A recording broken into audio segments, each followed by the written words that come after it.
Cox Show. Find everything Mark Cox at 971talk.com/Cox. I don't want to telegraph what I'm doing or what I'm thinking. I'm not like other administrations where they say we're going to do this in 4 weeks, and that doesn't work that way. We'll see what happens. I hope things work out well. I hope there's going to be peace. But, they've been talking with this gentleman for a long time. You read Clinton's book. He said, we made such a great peace deal, and it was a joke. You look at different things over the years with President Obama. Everybody has been outplayed. They've all been outplayed by this gentleman, and we'll see what happens. But I just don't telegraph my moves. The president talking to Fox News there, and brilliant. But we should have had that approach a long time ago. But with Obama, it didn't matter if he telegraphed his moves or not. Whatever his move was, it wasn't going to be aggressive. And our enemies came to realize that very quickly. Liz, why don't we go ahead and hit it? Who is the man that would risk his neck for his brother, man? Chef! All right. Can you dig it? Chris Arps, thank you for helping me out on Friday. I appreciate that. You know what? I was going to say, before we start, I've got 3 pieces of business I'd like to get out of the way if we could. Did you not get paid? What happened? Yeah, I got. Oh, okay. All right, just checking. Yeah, we're good. One is I want to thank you for allowing me to host the show Friday. Please clap. Two, I want to apologize to Mr. Church. Uh-oh. Yeah, I didn't get a chance to prepare as well as I usually do before the show. Something came up in the morning. Okay. And I don't feel that I acknowledged the musical selection that Mr. Church put together as much as I should have, because I was very distracted because I didn't get a chance to prepare as well as I would have. And third, I just want to thank the audience for the calls and how nice they were. I gave out my Facebook page to an African-American caller that calls on Jamie's show all the time. Okay. And when I got off the air, I had like 40 Facebook friend requests. Really? So it was like overwhelming. So I just want to thank the audience for that, and really made my weekend. Well, I'm glad that it made it a good Friday for me. I'm sure did. He got to talk to Henry, so. Oh, no, yeah. Yes. There you go. That was nice. Henry So never calls played- me anymore. He only calls Alma. I don't know what's going on. I don't know if I've we offended him or what. We played Henry's laugh. Oh, that's great. That That's was great. hilarious. Well, thank you for doing that. I appreciate that. Just a little update here. I mentioned this yesterday. The Supreme Court, Neil Gorsuch, one of the first cases he's going to hear, Chris, is this case from Trinity Lutheran School over in the middle of Missouri. Okay. Just so happens we have an acquaintance whose aunt works at that school. Okay. And she's in Washington, D.C. today, and they sent me a picture of her being interviewed outside of the Supreme Court. It's really cool, by Pete Williams of NBC News. What's that? What did I do? Oh, sorry. I thought I had done something wrong. So they just forwarded me a picture of her being interviewed outside the Supreme Court by Pete Williams of NBC News. So I saw the guy. I was trying to figure out, who is that? Who helped me? And Church helped me figure out what his name was. But he's got gray hair. He's gotten old. I just didn't recognize him. I haven't aged at all. But this Pete Williams guy's been around forever, and now he's gray hair. But anyway. What happens was, how TV ages you. So now, I've heard that. you're on radio. See, that's the problem. That's part of the problem. So the issue there was that Trinity Lutheran challenged the fact that they weren't able to get this grant money to fix the surface on their playground because it was challenged or blocked, I am assuming, by the previous administration in the state of Missouri, claiming that they couldn't give public money to a private school like that. Right. And they've challenged it all the way to the Supreme Court. And now apparently Governor Greitens is ordering that policy changed, and it may affect whether or not the Supreme Court even deals with the issue. Boy, it's amazing when you get a new governor and you get a new president, just how quickly things change. I know. It's very true. I heard that Gorsuch, his first case was going to be a Missouri case. But be honest with you, I didn't know what it was all about. I hadn't researched it. That's it. Okay. And so they are, the people involved in it are in D.C. today. I'm assuming the court at least heard the arguments, but one side or the other is asking that it be dismissed now because the policy in the state of Missouri is going to apparently be changed. I think they should let it continue so that whatever the Supreme Court rules, it can be a judgment for all 50 states, not just for Missouri. I think they should just let it keep going. Well, and you would hope that with a 5-4 majority on the court,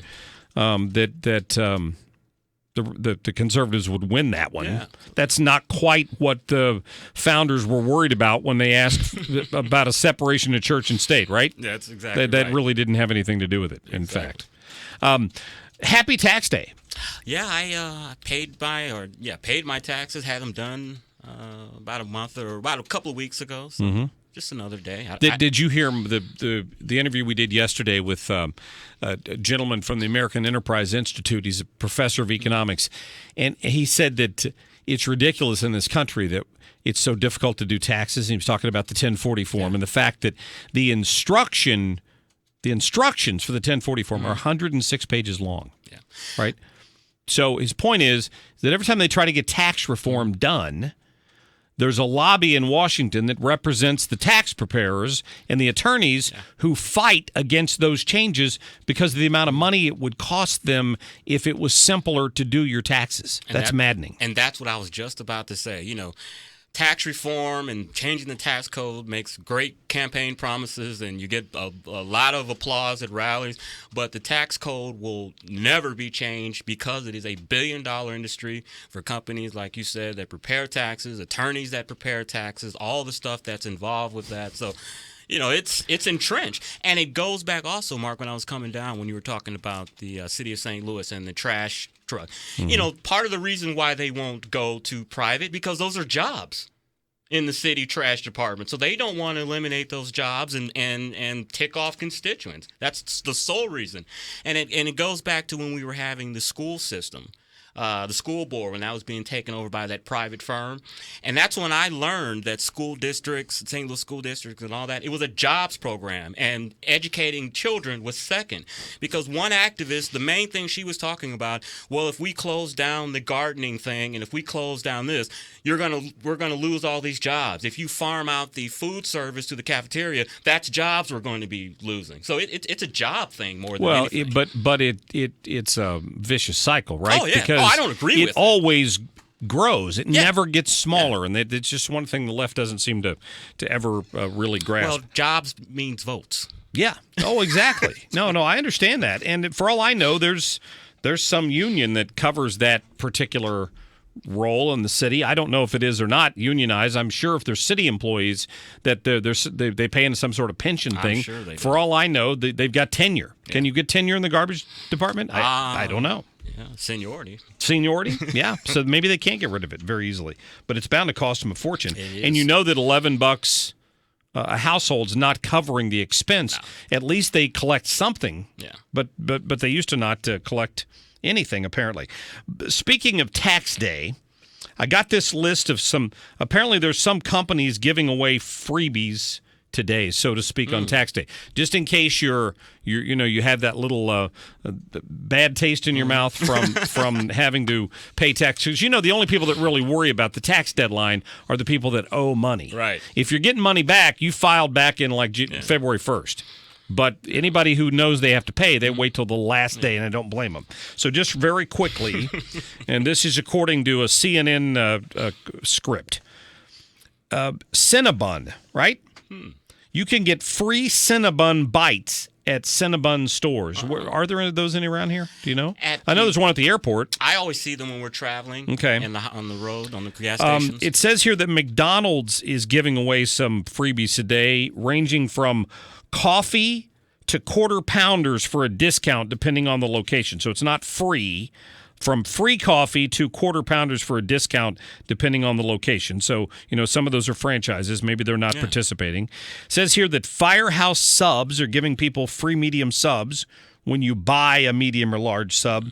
And this is the important one for all of the parents out there who want to who want to project a positive image in the minds of their children. Hooters is offering free food for kids 12 and younger if you purchase a regular meal. That's so wholesome. So my wife would be so proud of me if I came home and said, "Honey, I saved money. I got my son a free sandwich today for lunch." because I took him to Hooters, and she would just be so happy with me. And she would, because that's a good male bonding experience. She'd go for that. That's bonding. Yeah. I thought you were going to have on that list. I thought you were going to say Pepto-Bismol or No, I don't. antacids. They may be offering some giveaways. I do know that, and I have to mention this because they sponsor our Twitter poll, which we'll have at the end of the show today, and they were in the studio with us yesterday, but at the hair salon. So I scheduled a hair appointment this afternoon, right? Get my hair cut, because on tax day they'll cut your hair for $10. Wow. $10.40. So get the 1040 reference there. So they're going to cut your hair for $10.40 instead of the regular $22 or whatever the haircut costs. And they provide alcoholic beverages. No, they did years ago. Okay, and I think I remember that. I think they may have one store where they're starting to bring that back a little bit. Okay. But you can get a free soda and I think maybe an O'Doul's or something like that if you really. You think they can hook me up? I don't know. Maybe. Okay. That's probably they got a polishing machine in the back. Would that work? That's what I need. but buff it up real good. But they probably would give you a good shave because of that beard you got there. That might work. Be about 2-minute service, minute and a half. Chris Arps, I love it. Thank you very much for coming in. Chris is going to hang around. We're going to talk about some more things, including, England is notorious for not wanting their police to carry weapons, and it's only recently in this age of terrorism they forced a few of them to start doing it. You won't believe what they had to say about that latest terrorist attack. Chris has got some information on that. We'll get to that. We'll get to your phone calls. So Rebecca, Dustin, hang on the line. We'll get to you in just a minute. 314-969-9797.